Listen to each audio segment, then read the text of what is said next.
In the bustling city of Rome, a vibrant hub of culture and power, the air was alive with ideas. Here, amidst great temples and bustling marketplaces, lived a diverse community of believers in Christ. They were Jews and Gentiles alike, coming together to worship the same God.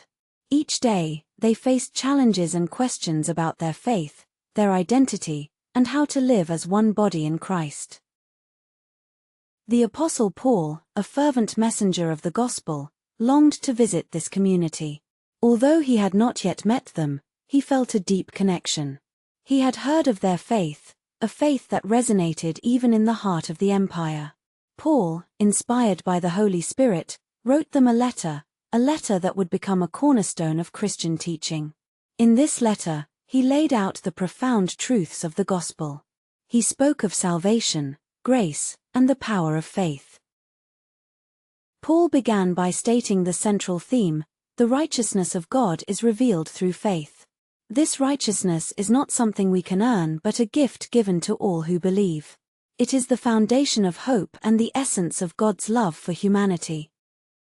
As we embark on this journey through Romans, let us walk alongside Paul as he unfolds the story of redemption and grace. Paul starts by addressing the state of humanity. He speaks of how all have sinned and fall short of the glory of God. He paints a vivid picture of the world, filled with brokenness, idolatry, and moral decay.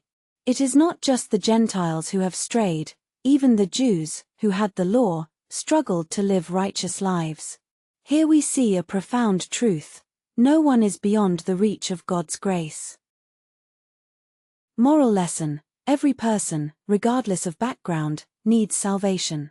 Acknowledging our shortcomings is the first step toward receiving God's forgiveness. Yet, Paul does not leave us in despair. He introduces us to Jesus Christ, God's Son, who came to redeem us. Through his sacrifice, we are justified, declared righteous in the eyes of God. Paul uses the example of Abraham, a father of faith, to illustrate this point. Abraham believed God, and it was credited to him as righteousness long before the law was given. This faith, not works, is what connects us to God.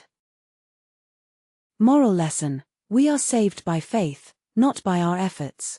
Trusting in God's promises leads us into a right relationship with Him. As we continue, Paul elaborates on the beautiful truth of grace. He explains that through one man's sin, Adam, death entered the world. But through one man's obedience, Christ, life and righteousness were made available to all. He paints a dramatic contrast between the effects of sin and the gift of grace. Sin reigns in death, but grace reigns through righteousness to bring eternal life. Moral lesson: the choice between sin and grace is ours. We are called to embrace the gift of life found in Jesus.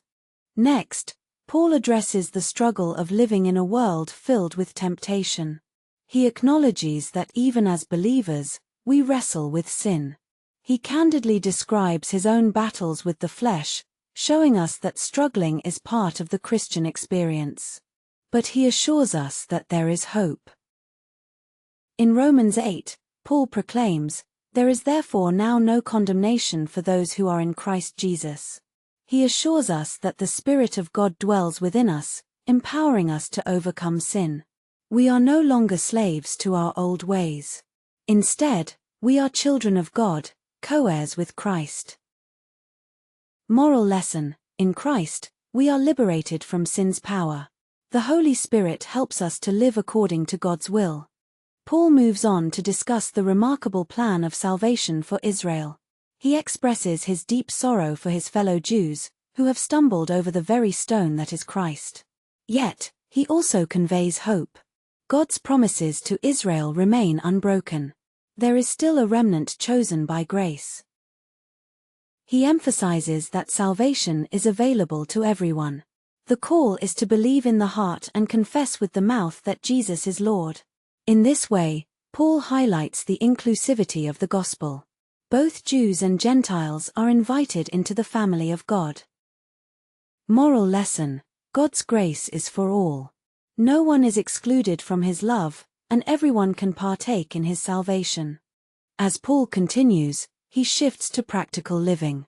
He encourages the believers in Rome to present their bodies as living sacrifices, holy and pleasing to God.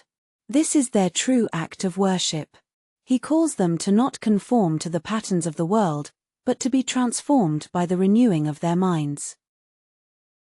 He exhorts them to love sincerely, to honor one another above themselves, and to serve with joy.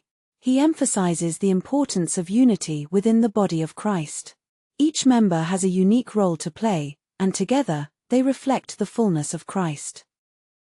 Moral lesson: our faith must be active. Living out our beliefs through service and love brings glory to God. In the latter chapters, Paul dives deeper into community life. He urges the believers to accept one another, just as Christ accepted them. Some may have different opinions on food or sacred days, but he encourages them to focus on what unites them rather than what divides them. He reminds them that they are all part of God's kingdom, and their behavior should reflect his love. Paul stresses that each person's faith is a gift from God, and they should not judge one another. Moral lesson: acceptance and love in community foster harmony. Focusing on Christ helps us navigate differences with grace. As Paul draws near to the conclusion of his letter, he reflects on his ministry. He shares his plans to visit them, expressing his desire to strengthen their faith and be encouraged by them. He acknowledges the struggles and challenges he has faced, but through each trial, he has seen the unwavering faithfulness of God.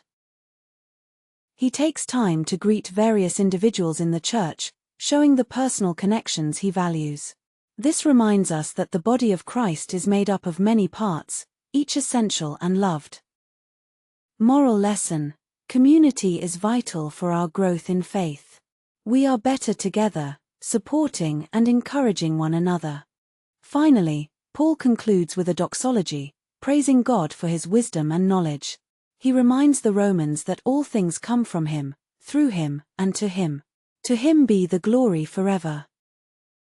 As we reflect on the book of Romans, we see profound truths woven throughout its pages.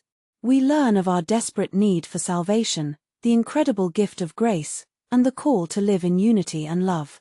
Paul's heartfelt message resonates across the ages, reminding us that faith in Christ transforms lives. God's faithfulness is evident, both in the past and in our present. He has not changed. He is still calling each of us to embrace the grace he freely offers. We are invited to live out our faith boldly, knowing that his Spirit empowers us. Today, let us hold on to the truth that we are justified by faith and called to reflect Christ in all we do. Let us love one another, serve one another, and walk in the light of his grace.